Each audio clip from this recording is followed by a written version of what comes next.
ప్లాంట్స్‌ని మనం అప్పుడప్పుడు గమనిస్తూనే ఉండాలి. గ్రీన్ బ్యాగ్‌లో రూట్స్ అంతా స్ప్రెడ్ అయిపోయినాక అది ఎలా అయిపోతదంటే వాటరు తీసుకోటానికి కూడా కష్టమవుతది. అందుకని ప్లాంట్‌ని పెరకబాకండి. నాకు అప్పట్లో యూట్యూబ్ రావటం చాలా తక్కువ కాబట్టి ప్లాంట్‌ని పెరికి వేసేదాన్ని. అట్ట గాకుండా రూట్స్‌నే డిస్టర్బ్ చేసి నేనైతే కోకోపీటు, వర్మి కంపోస్టు, ఆవు ఎరువు, రెడ్ సాయిలు 4 దానికి ఫుడ్‌గా ఇస్తున్నాను నేను.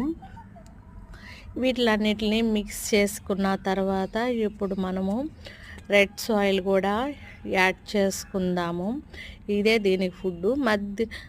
మధ్యలో దీనికి మన కిచెన్ వేస్ట్ కానీ లీవ్స్ కానీ వేసుకుంటూ వాటరింగ్ ఇచ్చుకుంటూ ఉన్నామంటే లడ్డు లాంటి టమోటాలు వస్తాయి. ఎలాంటి టమోటాలు? లడ్డు లాంటి టమోటాలు. ప్లాంట్కి ముదిరిపోయి ఉంటాయి కొన్ని లీవ్స్, వాటికి ఫుడ్ ఇవ్వటం అనవసరం. అలాంటి వాటిని కట్ చేసుకుంటూ ఉండండి. ఇప్పుడు చూడండి మన ప్లాంట్ ఇలా ఉంది కదా, ఫ్రూట్స్ వచ్చినప్పుడు